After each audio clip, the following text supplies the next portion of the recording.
आदाब नाज़रीन, में आपका मेज़बान सज्जाद। जिस तरह देखा जाए दिन ब दिन जो महंगाई की बात करें या कुछ बेरोज़गारी की बात करें, उन्हीं चर्चा पे हमारे साथ बलवान सिंह जी हैं, इनसे बातचीत करेंगे। सर स्वागत है प्लानिंग न्यूज़ नेटवर्क में आपका।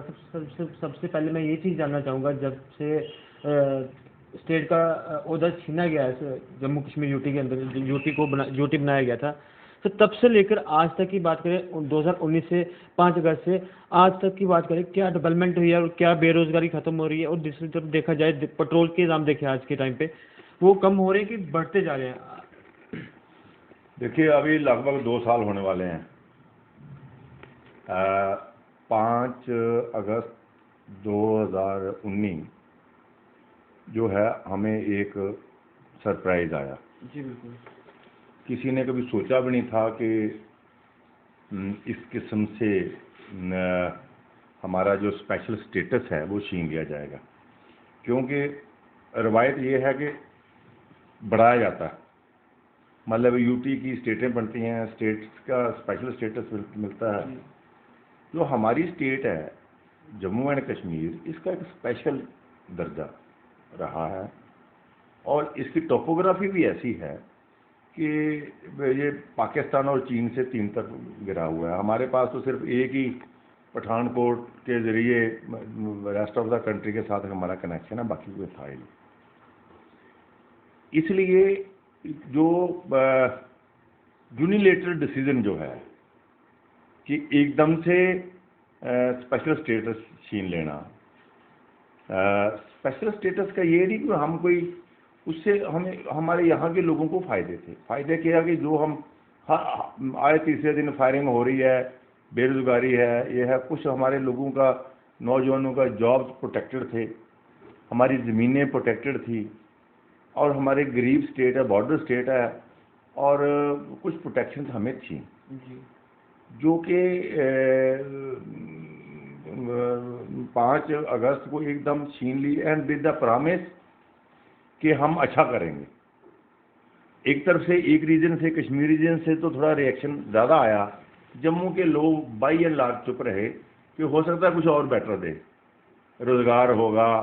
दिन में तारे दिखा दिए सब लोगों को कि हमने ये करना है, वो करना है, रोज़गार मिलेगा, डेवलपमेंट होगी, मिलिटेंसी ख़त्म होगी, ये सारी बातें थी। और हम भ्रष्टाचार ख़त्म होगा, इस तरह की बातें। अब हम लगभग 2 साल होने जा रहे हैं।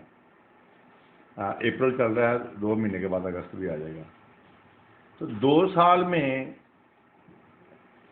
जो चार्ट है, एक तरफ इनकम होती है, दूसरी तरफ एक्सपेंडिचर होता है। जी। इनकम तो हमारी नीचे जा रही है, रोज़गार हमें कोई नहीं मिला। कोई नया इंडस्ट्रियल कहते थे इंडस्ट्री लगाएंगे, इतना कुछ होगा, इतने इंसेंटिव देंगे, वो भी कुछ अभी तक तो आया नहीं। सुन रहे हैं कि हम ये देंगे, हम ये देंगे, हम ये देंगे, अभी तक कुछ नहीं आया और लोग भूखमरी के स्टेज पे पहुंच गए। दूसरी तरफ जो खर्चे हैं, एक्सपेंडिचर जो हैं, खर्चे दिन ब दिन बढ़ रहे हैं हमारे। बिल्कुल। मैं रोज़मर्रा की चीज़ें जो हैं, आप देखो कहाँ डीजल और पेट्रोल, उसकी तो इस्तेमाल डायरेक्टली और इनडायरेक्टली सब पे होता है। जो खुद स्कूटर मोटरसाइकिल कार चलाता है वो तो खुद से पेट्रोल या डीजल खरीदता है, और जो नहीं चलाता वो मेटाडोर में बैठता है या बस में बैठता है, उसके किराए डबल हो गए। इसी तरह बाकी कोई चीज़ भी तुम हाथ लगा के देखो, खाने पीने के तेल है, दालें हैं, दूसरी चीज़ें हैं। अब पहले 10 रुपये में, 15 रुपये में हम शहर होकर वापस चल जाते हैं, अभी 50 रुपये लगते हैं मिनिमम। मतलब कि तुम्हारे जानीपुर से यहाँ आओ और वापस जाओ तो 50 रुपये जेब में चाहिए। और 50 रुपये कमाने के लिए हमारे पास कोई है नहीं, जरिया नहीं सरकार ने दिया। तो इसलिए बहुत ही ज़्यादा भूखमरी की स्टेज पे पहुँच गए हैं। और उस तरफ फिर इन्होंने कहा जी मिलिटेंसी ख़त्म हो जाएगी। अब मिलिटेंसी बातें तो इतनी लंबी हैं, लेकिन मिलिटेंसी तो बड़ी है। पहले तो पाकिस्तान से मिलिटेंट आते थे, अभी तो यहाँ ही इन्होंने ऐसे हालात कर दिए कि इधर ही मिलिटेंट पैदा हो गए। और जिन लोगों ने नारे दिए कि हम ये राष्ट्रवाद लाएंगे, देशभक्ति होगी, उन्होंने तो खुद पिछले इलेक्शन में यहाँ पे कश्मीर के बाप बेटे की सरकार नहीं होगी, बाप बेटी की सरकार नहीं हुई, यहाँ से लोगों को नारे बांटने वाली बात की, हिंदू मुस्लिम के नाम पे, जम्मू कश्मीर के नाम पे वोट लेके सारी 25 सीटें जीत के फिर उन्हीं के झोली में डाल दी। और जितना डिस्क्रिमिनेशन भारतीय जनता पार्टी के और पीडीपी के रूल में जम्मू के साथ हुआ है, इतना पहले कभी भी कोई एग्जाम्पल नहीं है जी। तो इसलिए पूरे देश में देखो ये बांटने का काम कर रहे हैं, हिंदू को एक तरफ, मुसलमान को एक तरफ, सिख। अब किसानों को देख लो जी। किसान पिछले 6 महीने से बैठे हैं। किसान तो 2 काम करता है, एक तो हमें रोटी खिलाता है, अनाज पैदा करता है, नंबर 2 अच्छा दूध भी वही जो पीते हैं, जो वही खाने पीने के सारा सामान किसान पैदा करता है। और बॉर्डर पे प्रोटेक्शन भी तो वही करे। उन्हीं के बच्चे, जितने भी डेड बॉडीज आ रही हैं वो तो गाँव में जा रही हैं। उसका बाप किसान है, उसका भाई किसान है, वो सारे दिन खेतों में काम। उनकी क्या हालत है, वो कहते हैं अभी हमें ये 3 कानून नहीं चाहिए कि तुम रोज तीसरे दिन कहते हैं ये तुम्हारा बेहतरीन इंसान, हर इंसान। ये थोड़ी है कि मोदी ही बहुत इंटेलिजेंट है, बाकी नालायक हैं। जी। बहुत इंटेलिजेंट होता तो चाहे क्यों भेजता। डिग्री भी कहता मैंने एमए के लिए, आज तक वो भी साबित नहीं हुआ भी कहाँ की डिग्री है। अब मैंने एमए एलएल भी किया, पूरे जम्मू को पता है कि बलवान सिंह ने एमए भी किया है, अंग्रेजी की और लॉ भी किया है, सबको पता है। तो मुझे बताने की जरूरत नहीं। कभी कहता मैं उस यूनिवर्सिटी से किया है, कभी उस यूनिवर्सिटी। तो इतना इंटेलिजेंट आदमी ये होता तो आज पूरा आप जीडीपी देख लो कहाँ की कहाँ चली गई है। चाइना का आप देख लो, चाइना लद्दाख में हमारे अंदर आ गया, ये सोए हुए थे, जब आ गया तो राहुल गांधी जी ने कहा मोदी जी पूरा देश आपके साथ है, अंदर चाइना आ गया है तो आप बताओ एडमिट करो। तो कहते नहीं आया है। पार्लियामेंट में सबसे बड़ा हमारा जो दायरा है जो जमहूरियत का, वो पार्लियामेंट में मोदी जी झूठ बोलते रहे, नहीं जी चाइना अंदर की फौज अंदर नहीं आई है। राजनाथ जी हमारे जो डिफेंस मिनिस्टर हैं वो भी कहते रहे नहीं आए हैं। सब लोगों को आश्वासन दिया।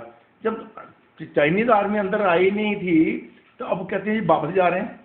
फिर वापस कहाँ से जा रहे हैं, जब अंदर आएंगे तो फिर वापस जाएंगे ना।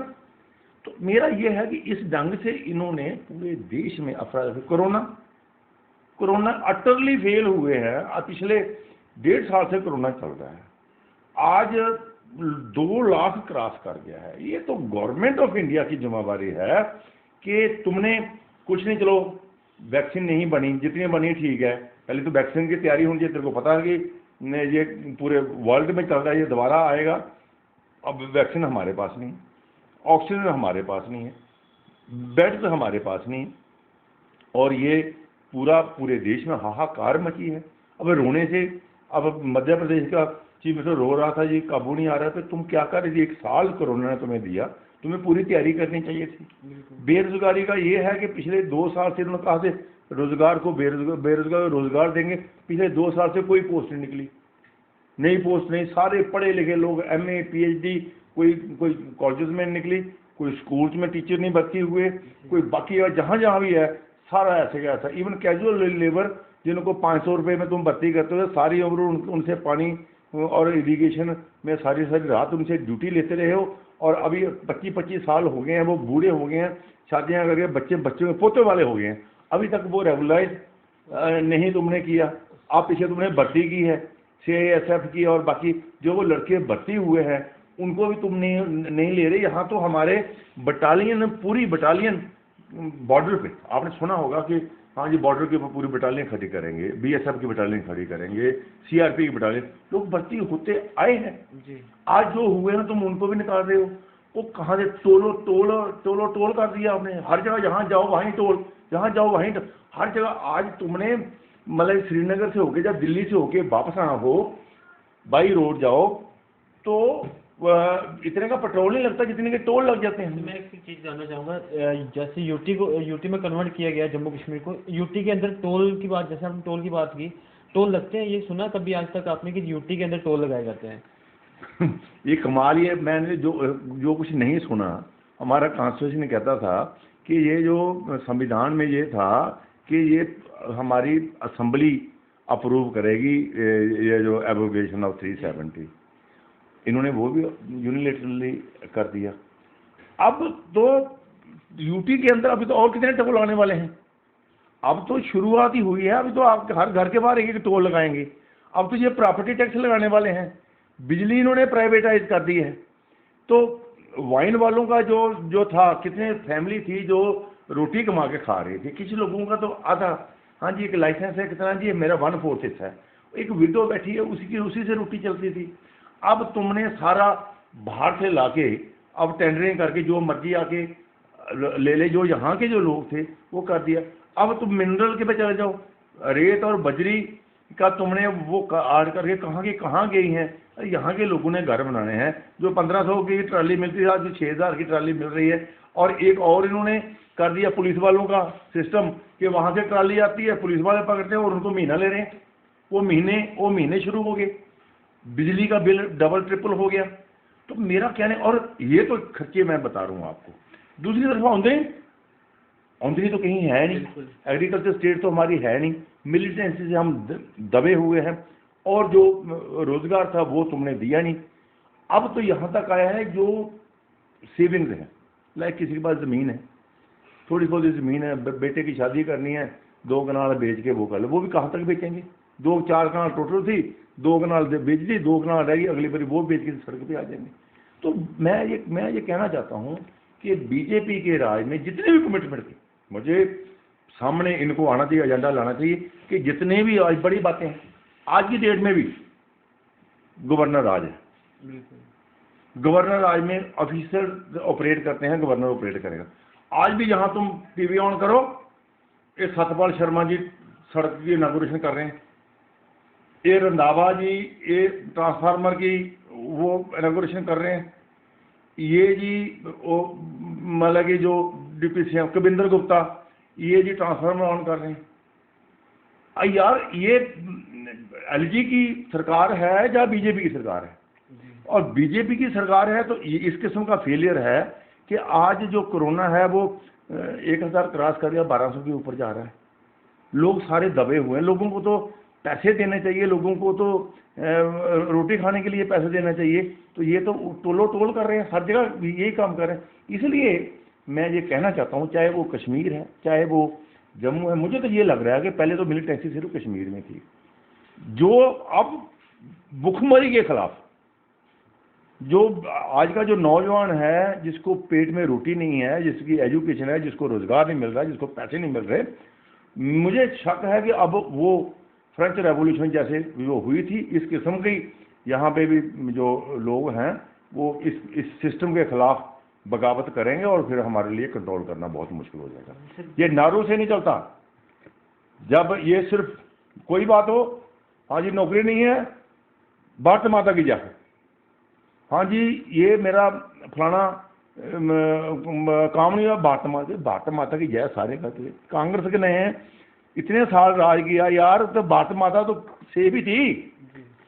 पाकिस्तान के खिलाफ कितनी जंगें लड़ी, यहाँ सुई तक नहीं बनती थी, जहाज तक यहाँ पे तैयार हुए, जितनी सड़कें, अस्पताल, स्कूल, टनल्स, पीने का पानी, हेल्थ इंफ्रास्ट्रक्चर, टोटल जितना भी है, dams, green revolution, white revolution, जितनी strengthening of army, air force, equipments पूरे, जो पाकिस्तान के साथ चाइना के साथ जो मुकाबला कर रहे हैं वो कांग्रेस के टाइम तो है। इन्होंने क्या कहाँ, इंदिरा गांधी ने देश को इकट्ठा रखने के लिए अपनी जान दे दी, महात्मा गांधी, पंडित जवाहरलाल नेहरू की वजह से ये जम्मू कश्मीर हिंदुस्तान के साथ है, हाँ जी। राजीव गांधी ने देश को इकट्ठा रखने के लिए, ये तो दलाल थे अंग्रेजों के यार जो आज बढ़ते हैं।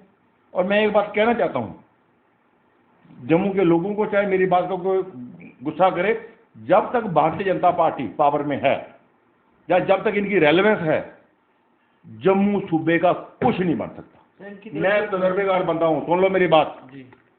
मैं एजिटेटर रहा हूँ, मैं यूथ लीडर, स्टूडेंट लीडर रहा हूँ, मैं यंग एज में एमएलए बना था, तब से लोगों के साथ कनेक्टेड हूँ। मेरा इस पे मैंने पीएचडी कर दी है। इनका दोगला रोल है, लोगों को शक्ल दिखाने के लिए और अंदर से आओ। किसी को शक है तो मैं पूरे इंस्ट्रक्श दे के बता दूंगा सारा कुछ। इनकी तरफ से कहा जाता है कि जब हमारी सरकार आएगी जम्मू कश्मीर के अंदर, तो उसके बाद कैजुअल लेवल के बारे में सोचा जाएगा, फिर जो एसपीओ से। अभी किसकी सरकार है जी? अब जब ये रोज ट्रांसफार्मर का उद्घाटन कर रहे हैं, बीजेपी सड़कों के उद्घाटन कर रहे हैं, जो इनके जो आने वाले कैंडिडेट्स हैं वो कौन कर रहा है? क्यों नहीं एलजी उनको रोकता? कैसे करें? अभी भी तो इनकी सरकार है, सेंटर में मोदी जी की सरकार है, जो बीजेपी वाले हैं सेंटर में इनकी सरकार है, यहाँ भी यही चला रहे हैं सिस्टम। जब तब कब की क्या बात है, वाई नॉट टुडे। जिन लोगों ने 35-30 साल नौकरी कर दी, आज भी वो कैजुअल लेबर है जी और बेरोजगार भूखा मर रहे हैं, वाई नॉट टुडे। तुम रोज नारे लगाते हो मोदी जिंदाबाद, मोदी है, ठीक है जिंदाबाद हम भी करते हैं, लोगों को रोटी तो दो, जी लोगों को रोजगार तो दो, लोगों के साथ करप्शन खत्म करो। आज ही राफेल जहाज को कहते हैं हमने बड़ी वो मारी है, उस पर हम नहीं बोलते। यार फ्रांस का मीडिया बोल रहा है कि उसने दलाली खाई है। आज कल इनको रोटी खाने के लिए नहीं थे, बीजेपी को गाड़ी चलाने के लिए नहीं थे, आज आज करोड़ों रुपए के इन्होंने दफ्तर बना लिए हैं, तो कभी कुछ बनाए, सारे रिश्त पुष्ट हो गए। जितने भी ये यहाँ पे इनके मिनिस्टर थे जिनके पास रोटी खाने के लिए, मैं साबित कर सकता हूँ आज वो कहाँ से पैसा आया। इंक्वायरी होती है कांग्रेस वालों के खिलाफ, इंक्वायरी होती है दूसरे अपोजिशन के खिलाफ, इनकी इंक्वायरी क्यों नहीं करते? जिन्होंने इतने इतने इतने पैसे बनाए हैं, कहाँ से बनाए हैं, क्या सोर्स ऑफ इनकम है, बताएं, पूछें इनको।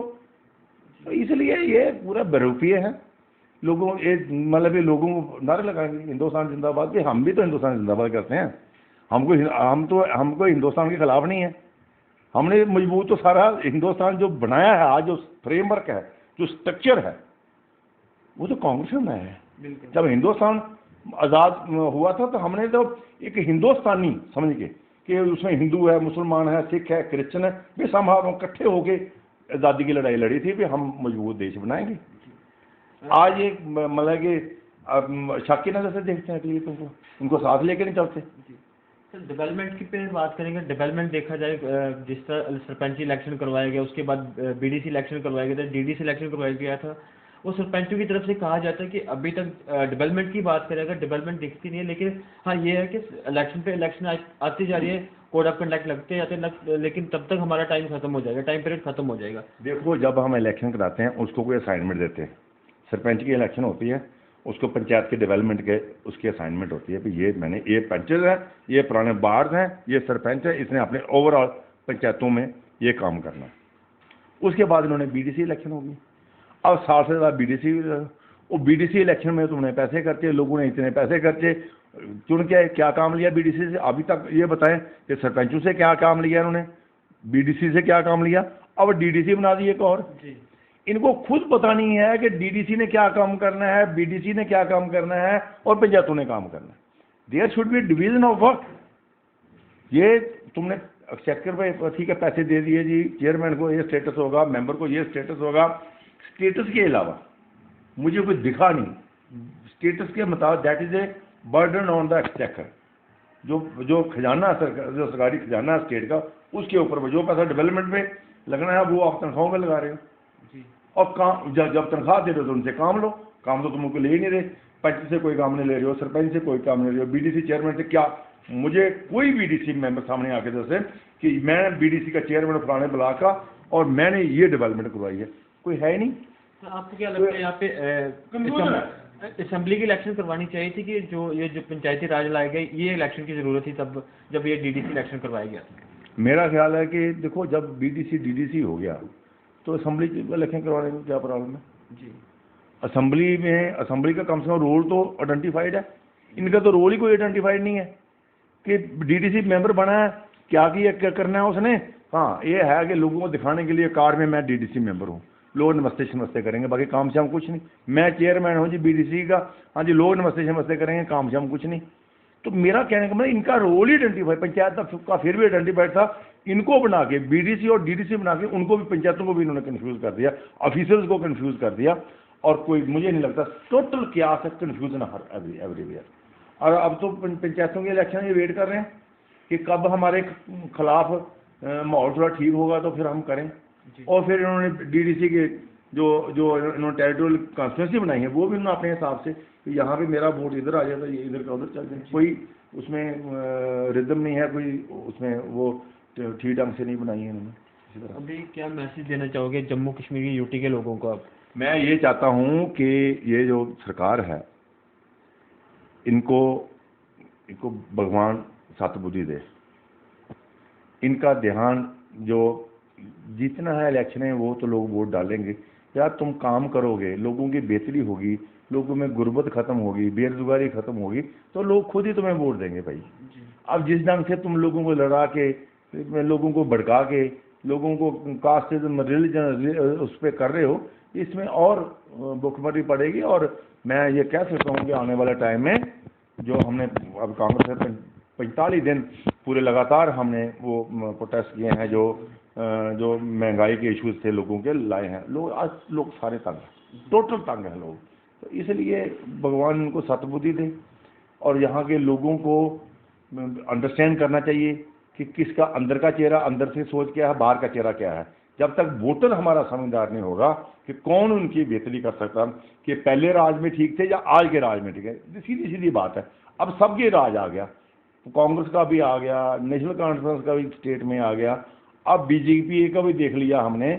अब लोगों को इतनी समझ होनी चाहिए कि हमने कौन किसके राज में, किसकी पॉलिसीज में जम्मू कश्मीर इकट्ठा रह सकता है, हिंदू मुस्लिम एकता मजबूत हो सकती है, जम्मू कश्मीर के लोगों के आपस में अंडरस्टैंडिंग हो सकती है, बेरोजगार को रोजगार मिल सकता है, और स्टेट का स्ट्रक्चर जो है वो उसकी मजबूती आ सकती है। ये चीज़ें लोगों को फैसला करना है आने वाले इलेक्शन में। मुझे लगता है कि लोग काफ़ी समझदार हैं, अब काफ़ी इन्होंने लोगों को उल्लू बना लिया। मुझे लगता है आने वाले टाइम में लोग ठीक फैसला लेंगे। जी शुक्रिया बलवान जी हमारे साथ जुड़ने के लिए। ये तो हमारे साथ एक्स एमएलए बलवान सिंह जी, जिनसे हमने बातचीत की काफ़ी मुद्दों पे। इस तरह देखते रहे स्प्लेंडेड न्यूज़। मुझे दीजिए इजाज़त, आदाब।